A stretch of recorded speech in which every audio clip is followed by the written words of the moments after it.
સુરત શહેરમાં 7 જુલાઈએ વિવિધ સ્થળોએ ભગવાન જગન્નાથજીની રથયાત્રા યોજાશે, જેમાં 7 રથયાત્રા, 4 શોભાયાત્રા તેમજ એક મહાપ્રસાદીનું આયોજન કરાશે। આ સંદર્ભે પોલીસ કમિશનર અનુપમસિંહ ગેહલોતે પ્રેસ કોન્ફરન્સ યોજી જણાવ્યું હતું કે આગામી રથયાત્રાના આયોજન અંતર્ગત કાયદો અને વ્યવસ્થા જળવાઈ રહે એ માટે પૂરતો પોલીસ બંદોબસ્ત કરવામાં આવ્યો છે, તેમજ આધુનિક સુવિધાયુક્ત 600 બોડી વોર્ન કેમેરા, 870 જેટલા સીસીટીવી કેમેરા સાથે ડ્રોન દ્વારા સર્વેલન્સ કરવામાં આવશે। આ સાથે બંદોબસ્તની તૈયારીના ભાગરૂપે પોલીસ મહાનિદેશક અને મુખ્ય પોલીસ અધિકારીની સૂચના મુજબ કોમ્બિંગ તેમજ હોટલ ગેસ્ટ હાઉસ ચેકિંગ સાથે ગુનાહિત પ્રવૃત્તિમાં સંડોવાયેલા વ્યક્તિ ઉપર વોચ રાખવામાં આવી રહી છે, જેથી કોઈ અનિચ્છનીય બનાવ ન બને તે માટે પૂરતી તકેદારી રખાઈ રહી છે। આ સહિત 3 JCP, 8 DCP, 20 ACP, 41 PI, 150 PSI અને 4000થી વધુ પોલીસ જવાન ખડે પગે બંદોબસ્તમાં હાજર રહેશે। 7 जुलाई रोज अपना भगवान श्री जगन्नाथजीना अषाढ़ी बीजना रथयात्रा है। आमा सूरत शहर खाते कुल 7 जेटला रथयात्राना आयोजन है, 4 जेटला शोभायात्रा है, 1 महाप्रसादना आयोजन है। आमा खास कर अपनी जो यात्राओं में अलग अलग विस्तार में यात्रा निकलશે અને जो मुख्य यात्राओं में एक रेलवे स्टेशन थी चालू थी ने जहांगीरपुरा इस्कॉन मंदिर સુધી तक जैसे जो है પછી બીજા जो यात्रा में एक वराछा विस्तार में जो इस्कॉन मंदिर की यात्राओं है। अपना जो यात्रा त्याथी चालू थशे मैदरपुरा रेलवे स्टेशन पास थी। आमा लगभग जो 40 से 50,000 लोग જ્યારે પ્રોસેસન નીકળશે અને પછી આગળ જે રીતે રસ્તાઓ આવતા રહેશે, આમાં ટોટલ જો લાખોની સંખ્યામાં કરીબ ટોટલ સમગ્ર રૂટ ઉપર 8 से 9 લાખ લોક પછી દર્શન કરવા માટે ભગવાનના અલગ અલગ વિસ્તારમાં ભેગા થતા હોય છે અને ભગવાનના દર્શન કરતા હોય છે। એના ધ્યાનમાં રાખીને જો શહેર પૂરે સમગ્ર જો અલગ અલગ પોલીસ સ્ટેશન વિસ્તારોમાં યાત્રા સારી રીતે અને સુચારુરૂપ થાય અને કોઈ પણ પ્રકારના તકલીફો નહીં પડે એના ધ્યાનમાં રાખીને ટોટલ કરીબ 4000 જેટલા પોલીસ અને હોમગાર્ડ અને ટ્રાફિકના એના બંદોબસ્ત જો આપણા ગોઠવવામાં આવેલા છે। અને એના સિવાય જો કુલ 3 जो है हमारा सेक्टर जो जेसीपी અને 8 જેટલા ડીસીપી અને 20 એસીપી અને 41 પીઆઈ કરીબ 150 જેટલા પીએસઆઈઓ સાથે 4000 માણસોના બંદોબસ્ત ડિપ્લોય રહેશે। ટ્રાફિકની સમગ્ર વ્યવસ્થા સારી રીતે ચાલે અને જે રીતે યાત્રા પસાર થતી જાય અને લોકોને બી ટ્રાફિક નિયમન બરાબર હળવા થતા જાય આ પ્રકારના વ્યવસ્થાઓ કરવામાં આવી છે। અને અગાઉથી જ રૂટ ઉપરના એક વખત જો રિહર્સલ કરવામાં આવેલા જેમાં રથ સારી રીતે પસાર થઈ જાય એના માટે જો મેટ્રોના જો બેરિકેડિંગ છે એના બી એડજસ્ટ કરવામાં આવેલા છે, જેથી રથ સારી રીતે ત્યાંથી પસાર નીકળી શકે છે।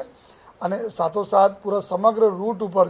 ડ્રોન કેમેરાઓથી આપણા એના સર્વેલન્સ કરવામાં આવશે। એના માટે કુલ 7 જેટલા ડ્રોન અમે લોકો ડિપ્લોય કરીએ છીએ, જો અલગ અલગ વિસ્તારમાં સમગ્ર જો કાયદા અને વ્યવસ્થા સારી રીતે જળવાય એના ધ્યાન રાખશે। અને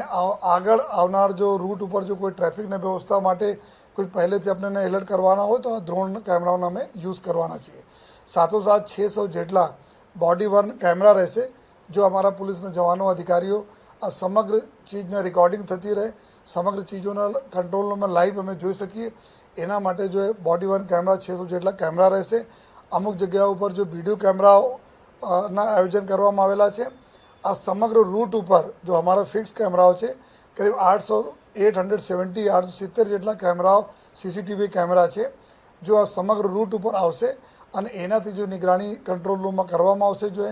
જો અમે સૂચનાઓ આપવા માંગતા હોઈએ જો લોકોના પોલીસના અને સાથોસાથ જો અમારા જો દર્શનાર્થી હોય છે કે સારી વ્યવસ્થા જાળવવા માટે એના માટે અત્યારે જો ગયા અઠવાડિયામાં આ સમગ્ર રથયાત્રા રૂટ ઉપર કુલ 50 જેટલા પબ્લિક એડ્રેસ સિસ્ટમ પણ જો ઊભા કરવામાં આવેલા છે આ રૂટ ઉપર, જેથી જો અમે પબ્લિક સાથે કમ્યુનિકેટ કરી શકીએ। અને આ સમગ્ર રૂટના આવતીકાલે रिहर्सल पर राखवामां आवनार छे અને समग्र रूट पर जो तमाम अमारा अधिकारीओ माणसों एना रूटना रिहर्सल आवतीकाले 3 वाग्याथी करशे। जो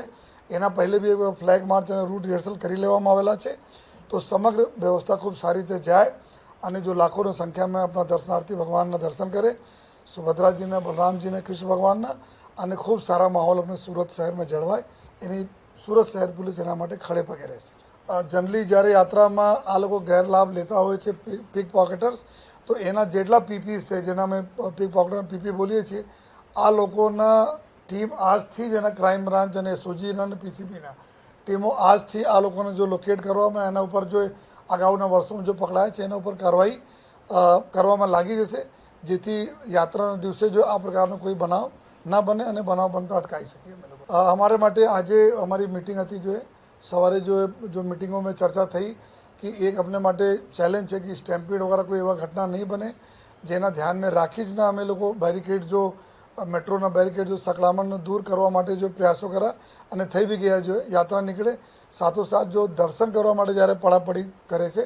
ત્યારે દર્શન નહીં કરે, એના માટે જો અમે લોકો વ્યવસ્થા કરી છે કે જો વધુ ડિપ્લોયમેન્ટ એવા સર્કલ જે ગુજરાત ગેસ સર્કલ થઈ ગયા, બીજા જ્યાં રેલવે સ્ટેશન ચાલુ થાય છે, આવનાર અમુક જો અમે 8-10 જગ્યાઓ જો નક્કી કર્યા છીએ ત્યાં પોલીસને એવા ડિપ્લોયમેન્ટ કરીએ છીએ કે લોકો દર્શન બી કરે, મંદિરના આયોજકો સાથે બી ચર્ચા કરીને કે આ લોકો પડાપડી નહીં કરે અને સાથોસાથ પ્રસાદ જો